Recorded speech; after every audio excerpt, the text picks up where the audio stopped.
The views expressed on this podcast are that of the host. This topic of UFOs is full of governments, charlatans, thieves, and loads of shit. For your listening enjoyment, put on your tinfoil hat, turn off all the lights in the home, and sit in complete silence because the probe is armed. Don't be scared if you're touched. Lastly, the UFO talk is explicit and your virgin mind is about to get fried. Let's get the show started. This is the Tempest Universe.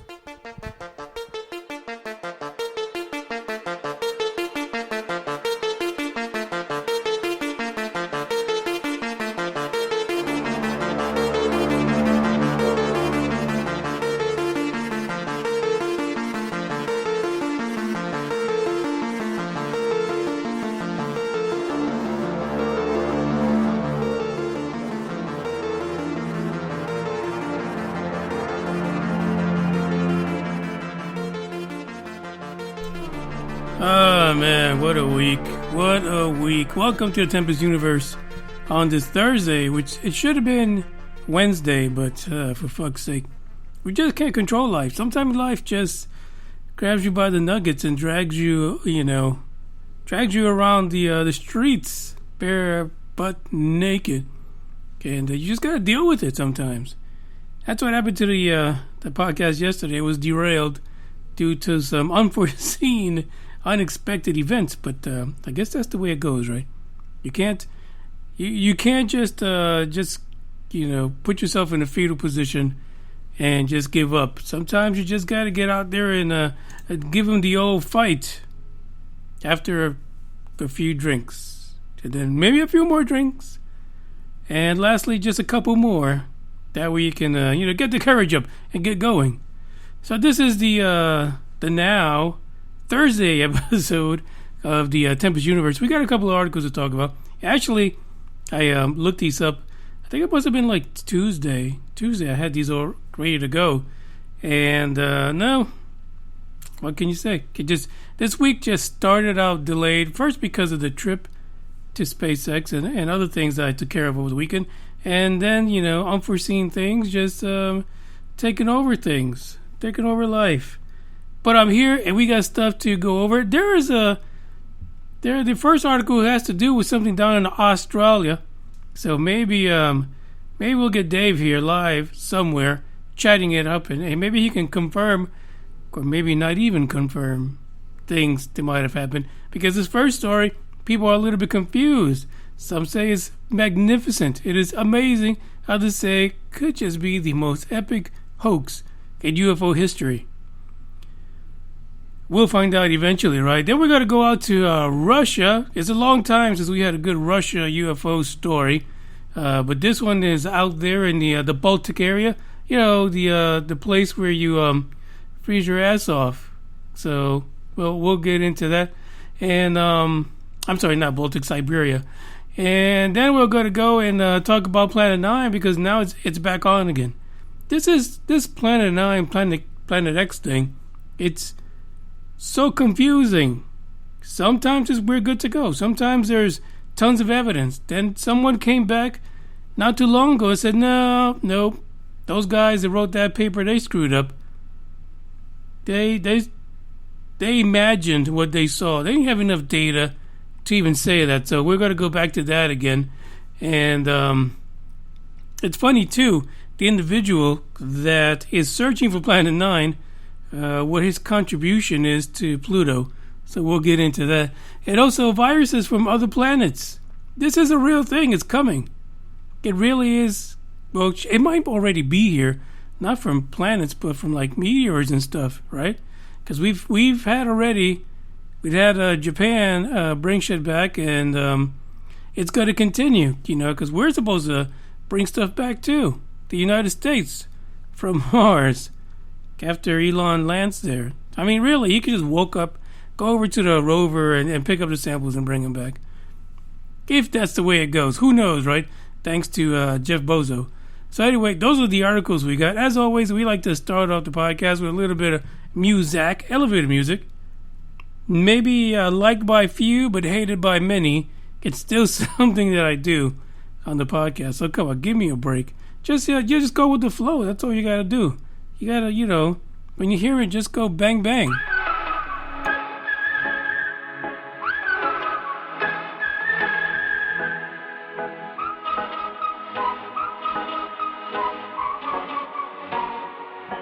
Fired all of the bullets. Yeah, you shot me through the heart. Casting dice and roulette. The game was set right from the start. I don't wanna go, I don't wanna know, I don't want it anymore. I don't wanna go, don't wanna know, but I keep coming back for more. We're crashing down in the plane. All things are burning up in flames. We're going under, bang bang like thunder, bang bang like thunder. We're crashing down in the plane. Our love will never be the same. We're going under, bang bang like thunder, bang bang like thunder. Yeah, the air's getting thinner, higher than high we go. A game with no winners. We keep pushing more and more. I don't wanna go, I don't wanna know, I don't want it anymore. I don't wanna go, don't wanna know, but I keep coming back for more. Crashing down in the plane. All things are burning up in flames. We're going under, bang bang like thunder, bang bang like thunder. We're crashing down in the plane. Our love will never be the same. We're going under, bang bang like thunder, bang bang like thunder.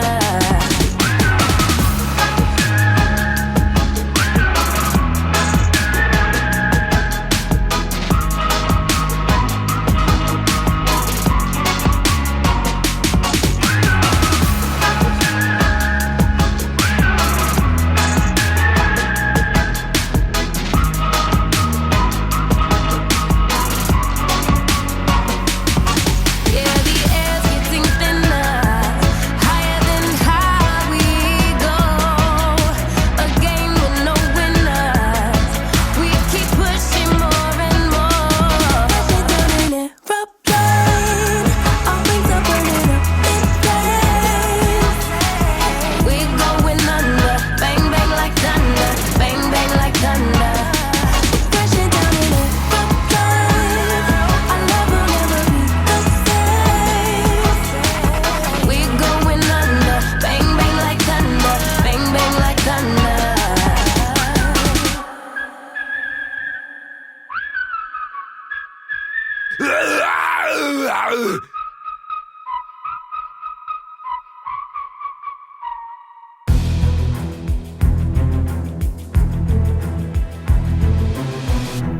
I think, traveling this weekend has made everyone in the household sick. It's almost like we're carrier monkeys for the COVID situation, the new version, variant, FU. And I don't know. Everybody's under the weather. I'm a little bit constipated. For fuck's sake. A little bit congested over here. And the rum's not helping, because I was just thinking about, I got to throw down some of this Australian accent, but it's not happening. I can't do it. I can't muster it. This is out of Australia. Oh, there you go. Got a little bit. Kelly Cahill had an incident back August 7th of 1993. Can you believe that? Can you believe that this may be the most specialist abduction case ever? Even more so than our buddy. You know who I'm talking about, out in Arizona. But we're not going to get into his story, because this moment belongs to Kelly and her husband, former husband. Shit like when you get probed and stuff, you end up getting divorced, because it's just not the same. It's not the same, none of it. Anyway, so Kelly actually wrote a book about the encounter back in 1996. And, the reason why this abduction is such a big deal is because apparently there were witnesses, independent witnesses, that potentially could back up her story. The reason why we say potentially, right, is because they never came forward. That really kind of fucks you up, right? Like, there might be someone that could corroborate your abduction, yours and your husband's abduction, and you can't find these people, or they won't come forward. They're scared shitless. They don't want any part of it. For fuck's sakes, they probably got abducted themselves, and they don't want to be part of this. Her story has, lost time, spaceships, bright lights, inhuman creatures, which, by the way, if you look at the logo for this episode, that's a sketch of the creatures that her and her husband encountered. Right there. Look at it. Just look at it. Pause. Hey, pause. Crazy. On top of that, they also have marks on their bodies that would appear every now and then. So it turns out that on that fateful evening, Kelly and her husband Andrew were actually driving in a car, and they were located somewhere on Melbourne's southeastern fringe, out in the middle of nowhere almost, I guess. And they reportedly were with other folks that were on the road at that time when she had the incident. But she initially started heading over to a friend's house, and they noticed something strange. They saw in a nearby paddock a row of 5 or 6 strange orange lights in a circular shape. I mean, if you're in the middle of the outback and you start seeing lights, there could be a problem. Maybe it's the military. Something like that could be happening. But apparently, they both kind of acknowledge that, shit, that's not something we've ever seen before. What the hell is that? Now, they made it to the friend's house, right? Nothing went down. They had the sighting. But they even told the friends about it, and they laughed it off. You guys, you started hitting the booze before you got here. Did you get some bad Vegemite, mate? It was cool, right? But about midnight, they decided, hey, let's get the heck up out of here. Because, the ruse, once that passes midnight, they'll start doing blockades on the roads and we'll never get home. So they left. And those lights, those bright lights, those orange lights were back again. But this time it was hanging over the road, just floating in midair in the way of things. Apparently, right after that, she loses memory of what occurred after she saw the lights just hovering over the road. She said it was like a cutscene in a film. And all of a sudden, they were back in the car, except they'd traveled several hundred meters down the road without even being able to recall it. Days and weeks went by, and they would wake up, especially Kelly, with strange marks on her body. Some triangular in shape, some right below her belly button. I mean, Mr. Cahill was getting a little nasty, wasn't he? Yeah, things like that was happening. She was getting stomach pains, and she was having these kind of like nightmares of visitations from tall black hooded figures with lightly glowing red lights.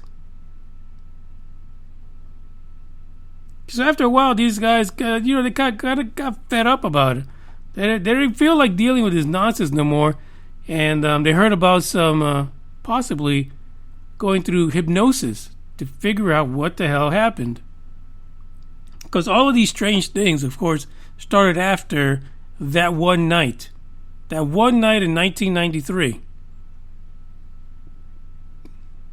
The missing time played out like this. Her husband pulled over, and they actually got out of the car to get a better look at the object that was in the way, that was hovering over the road. What in the hell, people? I've said this many times. Stay the fuck in your car. There is enough evidence throughout history that the one mistake people make, Travis Walton, is get out of your car. Do not get out of your vehicle. Pull out all your fancy doodads, your nice phones or whatever. I mean, this is early mid-90s, so nobody had a good fucking phone anyway. But still, it was a good enough phone so that you don't get probed. But they made that mistake. They got out of the damn car to check out this object.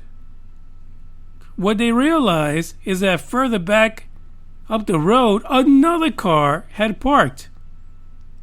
And the occupants of that car also were standing at the edge of the field. Tweedledum and Tweedledee. You do not get out of your car, folks. Unless you're heavily armed with like grenade launchers, maybe some surface-to-air missiles, shit like that. Like you brought your tank along, you went to visit your friend who was a World War II vet, and you decided to take your tank with you. Then you get out of your car, out of your tank. You take out all the big guns. In the meantime, for fuck's sake, historically, we know if you get out of the car, you're fucked. You're going to get probed. And according to Kelly here, it happens for weeks on end. Like, they do not give up. They will get you. You become their guinea pig. Anyway, so that's when they got through hypnosis, then they figured out, we have witnesses. There were people there who actually were dumb enough to get out the car as well.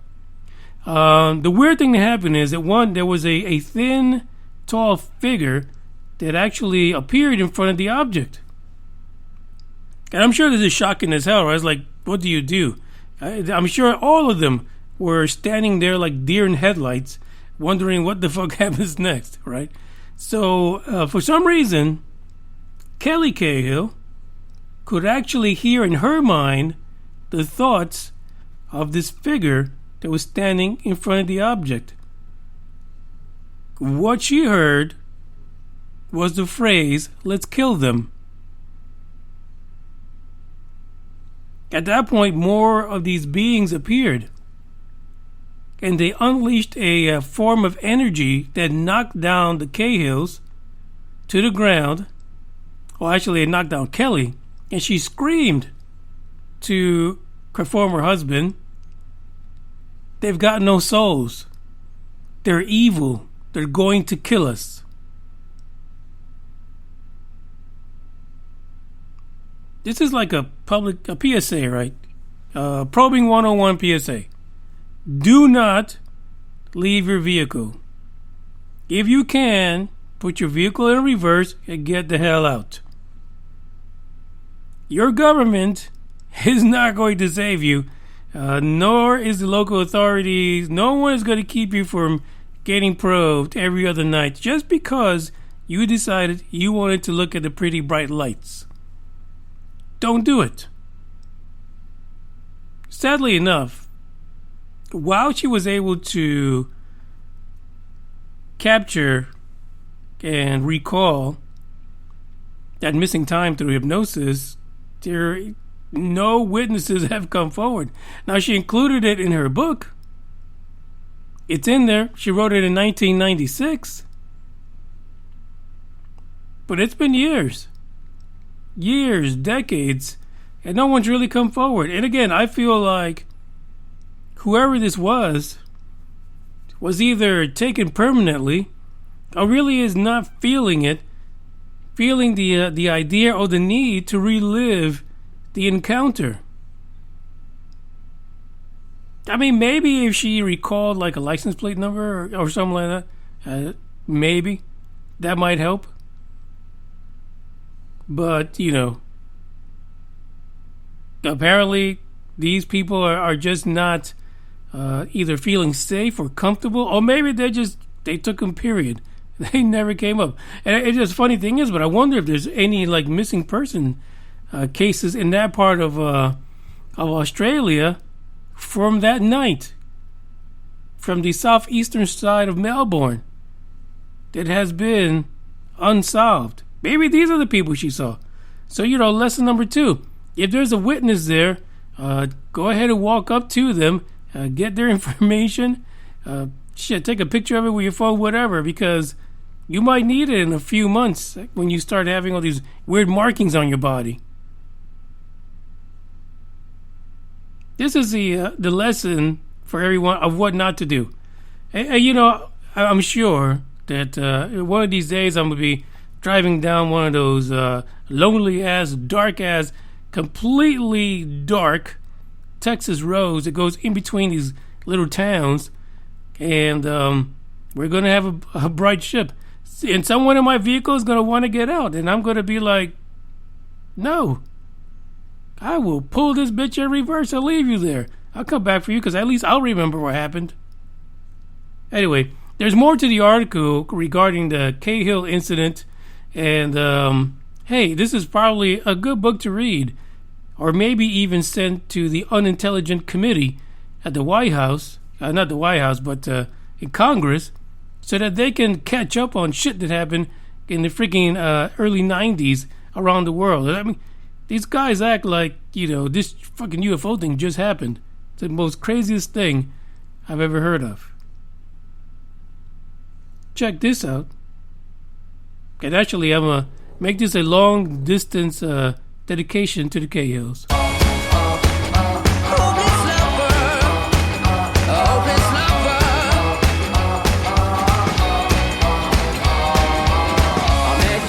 Sunny day, right there you took my breath away. Young and pretty, was it just a dream? The next day you called me up, you told me I'm your little buttercup. You came over and you fell into my arms. Well, I know what I feel. Please tell me your love is real. You make me smile when I think of you. If I am down or when I am blue, I can't get enough. You make me happy, I feel so fine. Oh, how I wish that you were mine. I can't get enough. Hopeless lover. I woke up all soaked in sweat, with chills running down my neck. I'm going crazy from just the thought of you. A long blonde hair and your beautiful smile. Your sense of humor makes it all worthwhile. Don't make me wait, it's not a funny game. You know just what I feel. Please tell me your love is real. You make me smile when I think of you. If I am down or when I am blue, I can't get enough. You make me happy, I feel so fine. Oh, how I wish that you were mine. I can't get enough. Hopeless lover. Hopeless lover. A hopeless lover. Hopeless lover. You make me smile when I think of you. If I am down or when I am blue, and I can't get enough. Can't get enough. I can't get enough. I can't get enough. You make me smile when I think of you. If I am down or when I am blue, I can't get enough. You make me happy, I feel so fine. Oh, how I wish that you were mine. I can't get enough. Hopeless lover. Hopeless lover. Hopeless lover.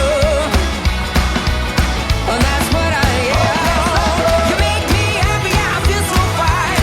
Oh, how I wish this girl were mine. And I can't get enough. Hopeless lover.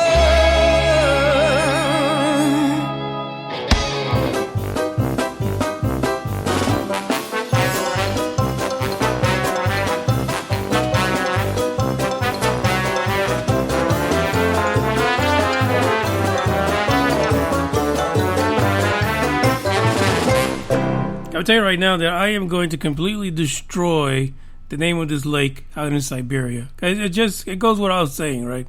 I'm sorry, I just can't.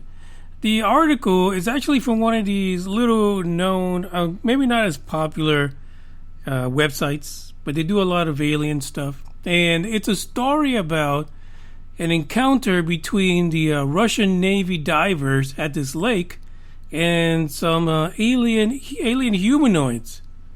Now, very crazy. Now, the main part of the story is that, but there's also other incidents that occurred at this Russian lake. Like I said, we don't really hear too much about the Russian UFO incidents. Now, there are a lot of stories that I've come across regarding Russian USOs, right, and the Russian submarines going after USOs and things like that. But this is interesting. Well, for fuck's sake, this could be like a USO. No, it really could. So this place is located southeastern Siberia, kind of on the Mongolia border. And apparently it is basically the planet's oldest and deepest lake. It actually has 1/4 of the Earth's fresh water is actually contained at the lake. And the depths, it can actually go as far as 5,000 feet have been measured in some areas of the lake. That's a big-ass fucking lake. You can hide a lot of shit in there. The lake's name is Baikal. I'm going to go with that. Don't ask me to repeat it again. From now on, it'll be Lake B. But there's a lot of unexplained phenomena at Lake B. Many of the locals claim that they've seen quite a lot of UFOs in the area, which is kind of weird because, being by Siberia, it's pretty remote. No one really wants to hang out in Siberia, You see that shit in the movies all the time. Some people believe, especially the locals, that there may be an extraterrestrial base beneath that lake. Like, why wouldn't there be, right? I mean, no one's going to go diving down there looking for shit. The report occurred back in 1982, and there was a Soviet military training dive that was being conducted at the lake. And while navigating, Navy personnel noticed some kind of strange figures swimming nearby. This is like the underwater tic-tac situation, I guess.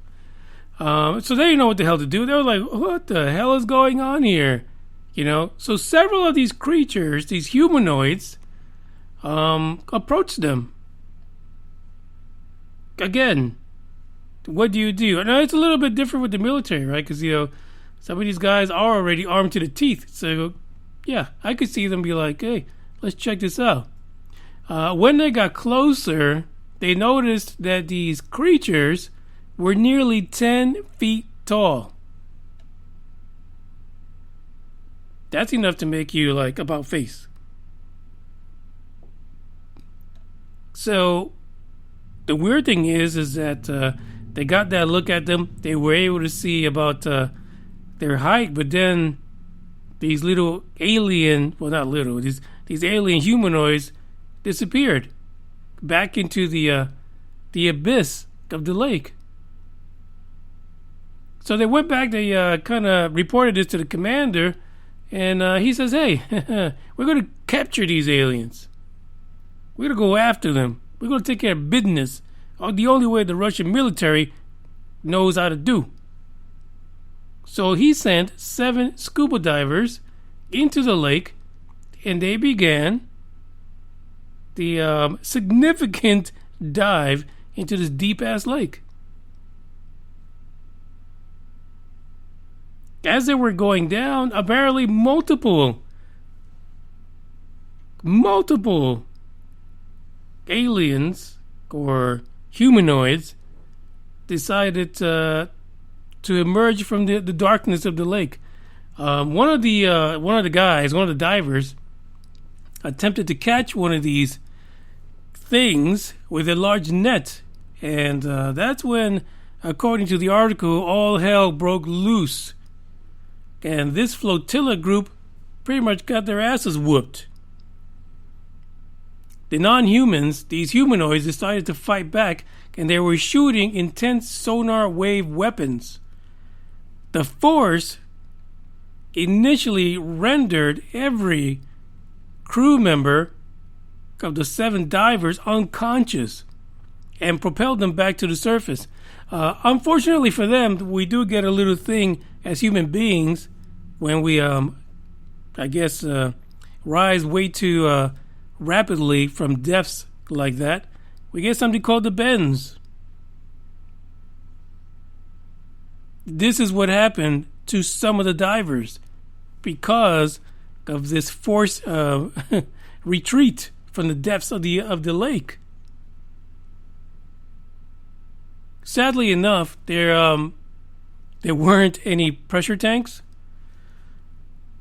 that in the area that could help these guys, and so they found one not too far away, but it was only meant to hold 2 divers, and unfortunately, there was 3 of them that there was 4 that actually piled into this thing to no avail, and the others that survived were pretty much permanently injured. But at the end of the day, none of these humanoids were captured. Not a single one. The story does not go into whether or not anyone else followed from the Russian military with a follow-up attempt to answer the quick loss of the scuba divers. So, something to look up. But the lake has a lot of other issues. Back in the late 1950s, a jet crashed into the lake after it was pursued by an unknown metallic vehicle. The pilot that was flying the Tu-104 jet radioed a freaking frantic message of distress to air traffic controllers, informing them of the attack. Was it a weather balloon? Who knows, right? Was it Project Mogul? One of their dummies decided to attack this Russian jet? Was it swamp gas? The funny thing is that according to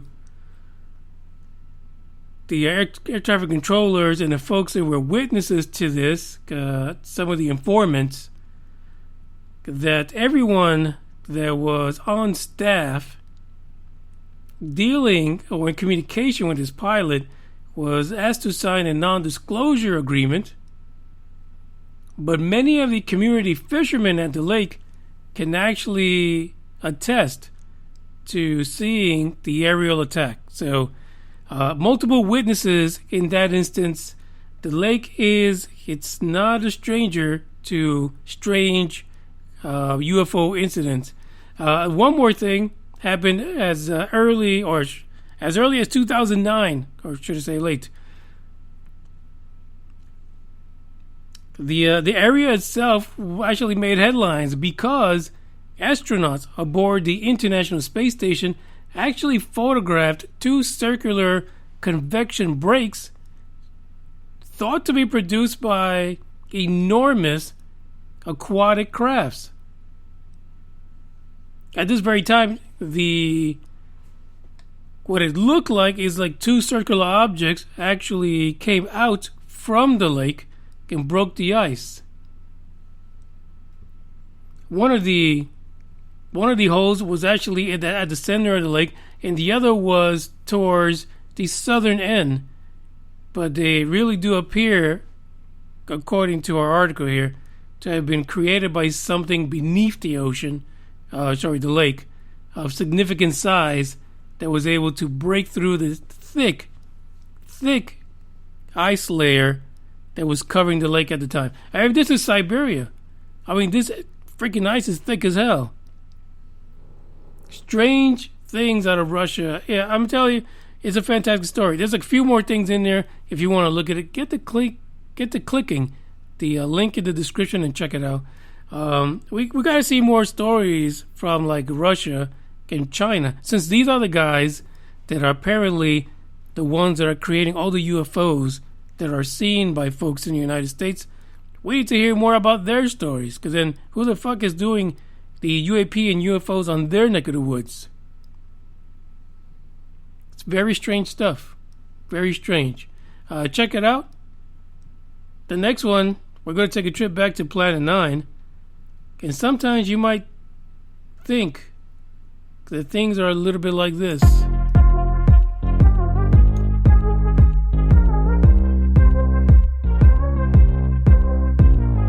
Thought you really loved me, guess I was wrong.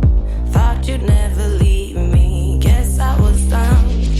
Waited like forever to be your plus one, but I guess you were done. Left me at the party, out of the blue, saying that you're sorry, won't heal my wound. Now I'm broken hearted, all 'cause of you, and it's sad, but it's true. If you could rewind, do it again, I wonder, would you hurt me just like you did? Or would you fast forward to the end? I wonder, so you wouldn't have to face what you did. You're a stupid boy, treating hearts like toys, but I'm just as stupid as you. Full believing lies for my clueless mind, but I didn't know what you do. How could I known it? I'm not a psychic, the only psycho here is you. 'Cause you're a stupid boy, treating hearts like toys, but I'm just as stupid as you. When we started dating, I was surprised. Felt so elevating, too easy at times. Then all of a sudden, reality strikes. It was all just a lie. Don't you have a conscience? Don't you feel bad? Acting like a monster, don't you feel sad? All I want is closure, but I'll have to manage without. How about that? If you could rewind, do it again, I wonder, would you hurt me just like you did? Or would you fast forward to the end? I wonder, so you wouldn't have to face what you did.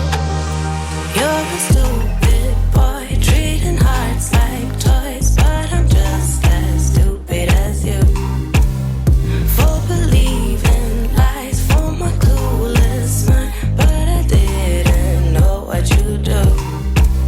How could I known it? I'm not a psychic, the only psycho here is you. 'Cause you're a stupid boy, treating hearts like toys, but I'm just as stupid as you. Na na na na na na na na na na, just as stupid as you. Na na na na na na na na na na na, just as stupid as you. You're a stupid boy, treating hearts like toys, but I'm just as stupid as you. Full believing lies for my clueless mind, but I didn't know what you do. How could I known it? I'm not a psychic, the only psycho here is you. 'Cause you're a stupid boy, treating hearts like toys, but I'm just as stupid as you. Who the fuck is this asshole?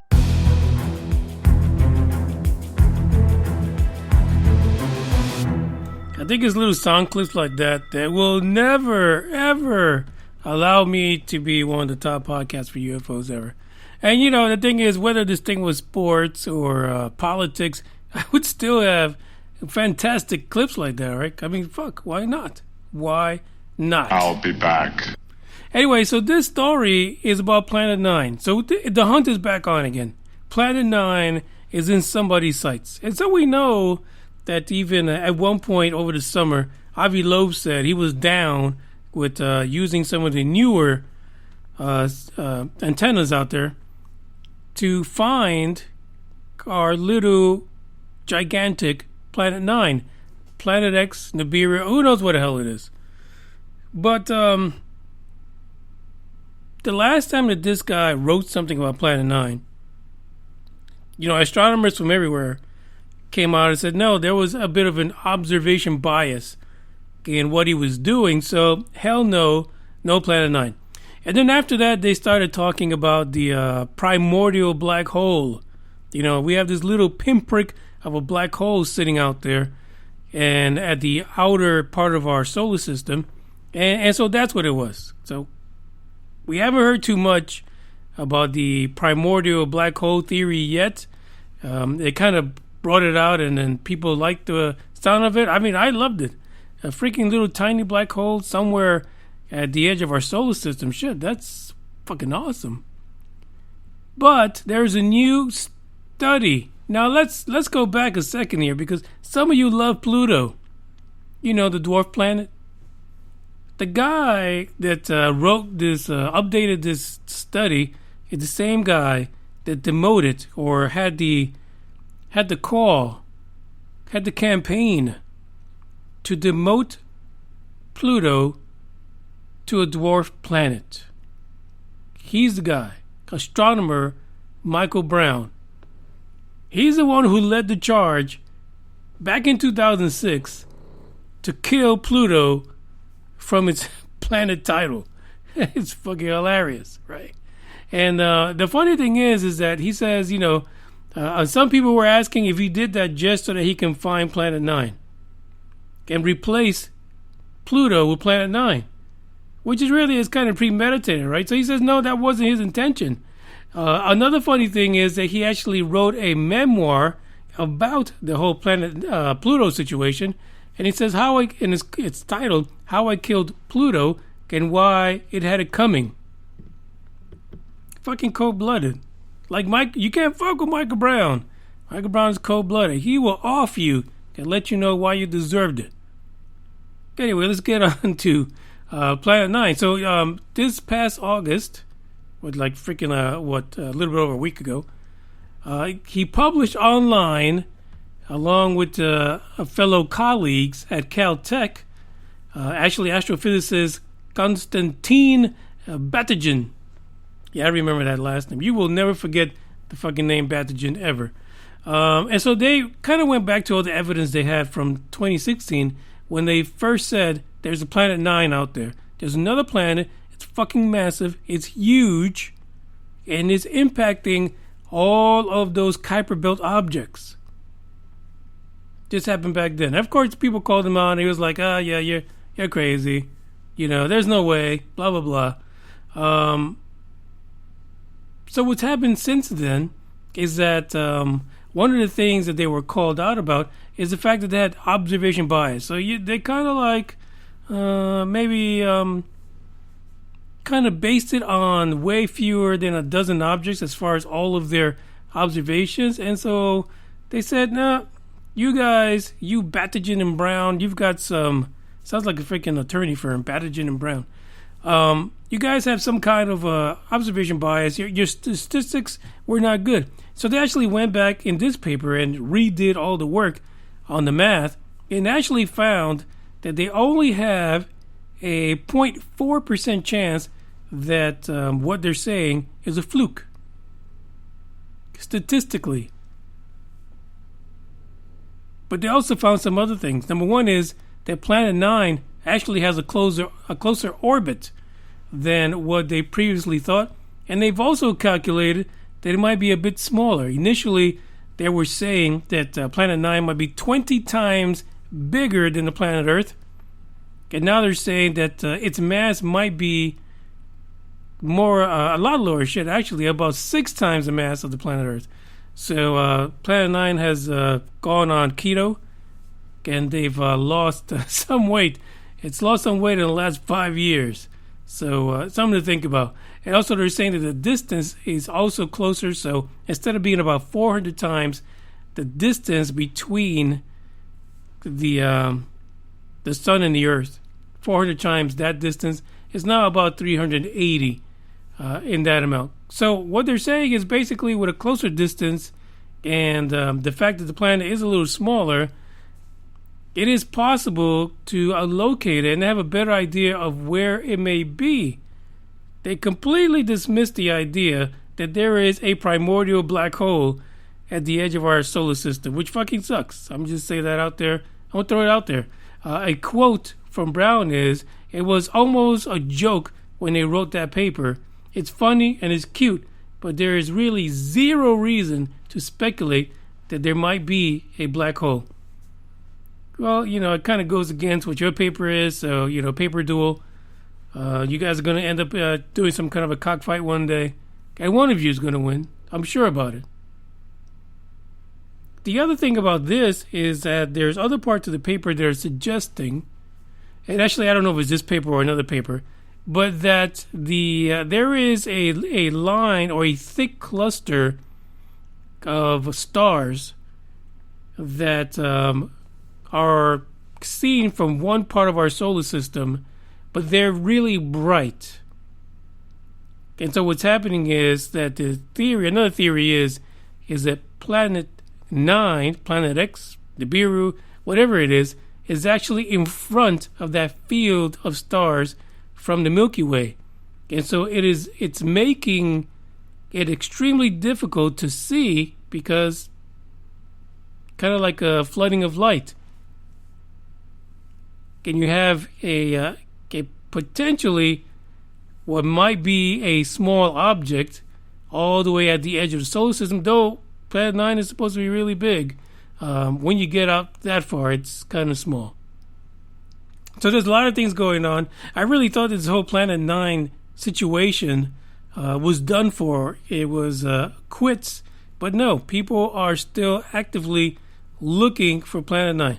Now the other thing is, listen, Planet X, Planet Nibiru, whatever the hell it is, it will still be way too far out in BFE. So whether we find it or not, no fucks are given. It is what it is. Unless it has a whole race of freaking aliens on it that are ready to attack us as soon as it gets a little closer, we might as well just forget about the damn thing, because it's not like we're going to be able to see it. Really, what are we going to see? It's too damn far.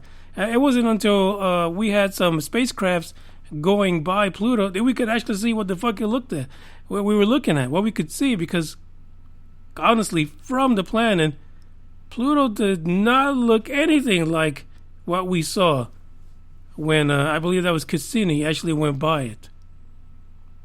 So, from my perspective, no fucks are given. Fuck Planet-9 and Planet X.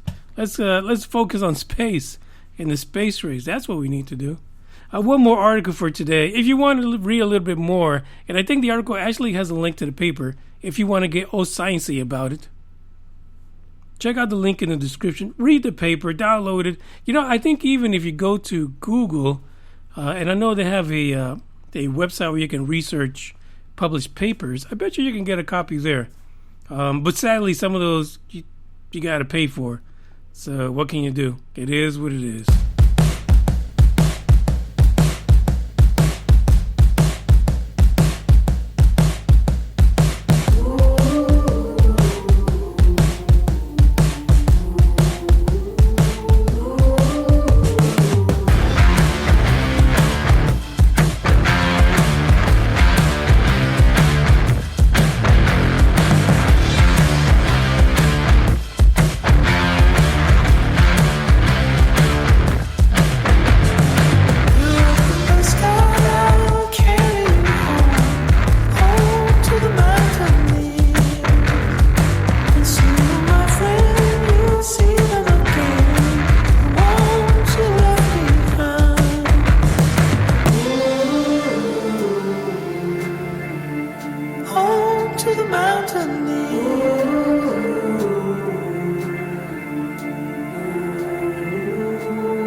China,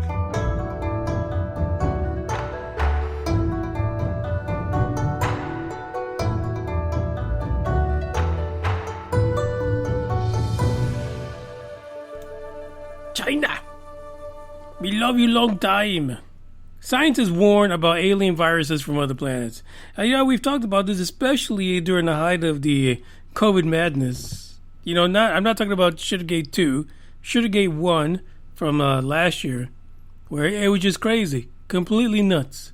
And one of the things we talked about on the podcast is the idea that with all these countries going to the moon, going to Mars, and coming back with samples, going to asteroids, picking up some samples and bringing them back, they're bound to bring some shit back, right? Something that we really don't want. This article is about that. It's about this guy, this cosmologist, not cosmetologist, cosmologist by the name of Paul Davies, and he says that extraterrestrial viruses are real. These are real things. If you have a planet that can sustain any form of microbial life, guess what? It will probably have viruses as well. He says viruses are actually a part of the web of life, bunny ears. I guess he did that while he was telling them.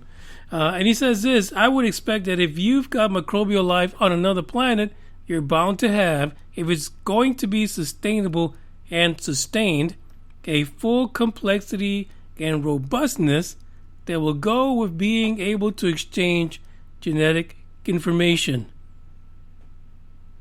We're talking about viruses here. They're all about the genetics. But he says something in this article that it's interesting. Number one is that biologists like to argue that viruses are not alive. They don't meet the minimum requirement of being a living organism, and that they're even a valuable part of any kind of ecosystem, even though they do have the ability to transfer genetic material from one organism to another. Like COVID. You've seen that shit with COVID, right? The Wuhan flu is alive, and it's alive and well. No one's going to be able to stomp this thing out for another freaking 4 or 5 years. I don't know. We might take COVID to another planet. But he says something else besides that that's kind of fascinating. He says basically that an alien virus would only more than likely be dangerous to the inhabitants of that planet, more than to any human visitor. And that would be because the virus evolved to infect and spread among the inhabitants of that planet, the organisms on that planet. So if someone were to theoretically come back from the moon or some space rock with a virus, theoretically it should not really affect humans because we don't have the same genetic makeup.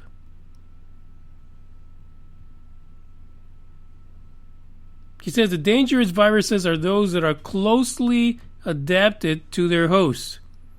Hence, the idea that people have the conspiracy that the Wuhan flu was genetically engineered. He says if we actually come across an actual alien virus, it would be remotely dangerous to us. But that also kind of brought to mind the conversation that people like to have about ancient aliens and the fact that human beings were manufactured. It wasn't just aliens humping monkeys. It was a genetic engineering that created humanity on the planet. So if you go back to ancient aliens, then is it possible that our genetic makeup would be similar to genetic material found at least in other planets in our solar system? Is it possible that the other theory that there was, let's say on Mars, a civilization that blew themselves the fuck up through some kind of nuclear event, that any viruses or microbial life that could be found on Mars is kin to life on the planet Earth. He does go on to say, Paul Davies, that it is theoretical, right? The idea is that because that virus is meant for a different genetic makeup, a different planet altogether, that it would not harm us is completely theoretical. And of course, it hasn't been tested, not that we know of.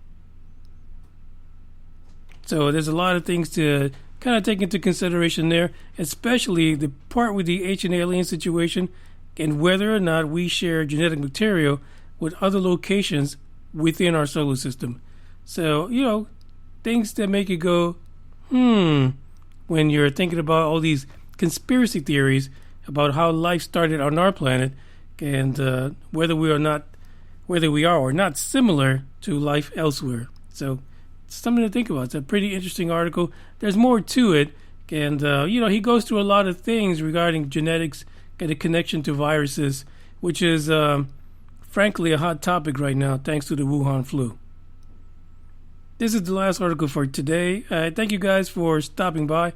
Hopefully this weekend we will have some time to get on YouTube and show all that video and pictures of the visit to SpaceX. But the only way for you guys to know is to subscribe to the channel, put on your notification bell. That way you know if I'm on there. Otherwise, I'll let you know on Monday. With that, I bid you farewell. Goodbye. Until next time.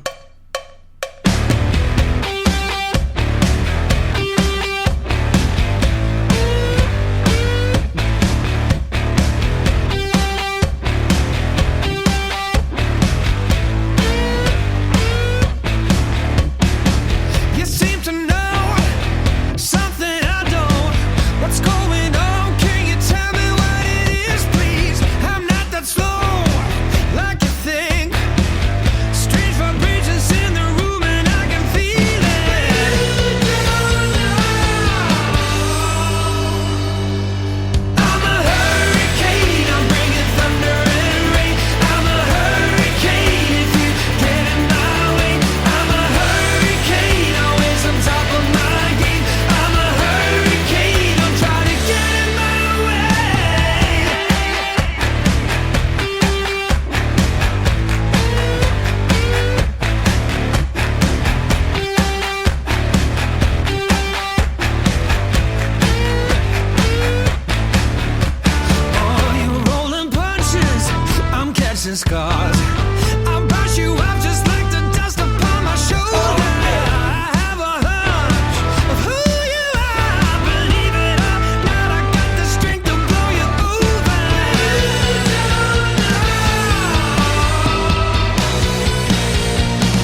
find yourself and let go of the demons in your head that have held you in captivity for so long. It's time to flip the page and prove them wrong. It's time for rebirth. Yeah, time's up to say goodbye to all the haters, doubters, and non-believers trying to bring you down. In the blink of an eye, you'll realize that there's so much more to the book than the page you were stuck on. Finally, you will be free to live a life you love living instead of the life you think other people want you to live.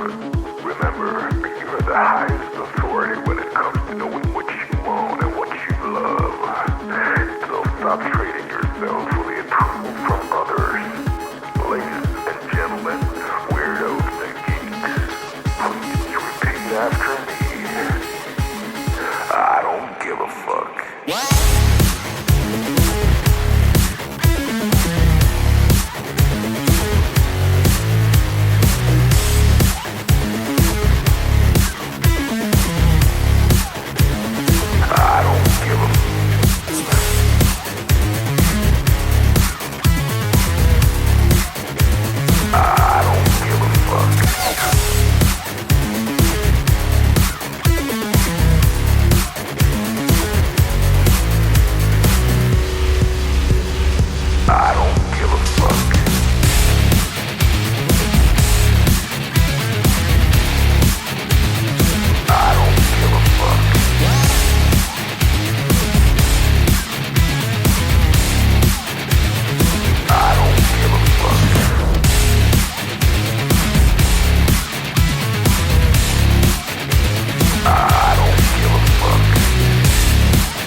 Loudly and proudly. In other words, fuck you!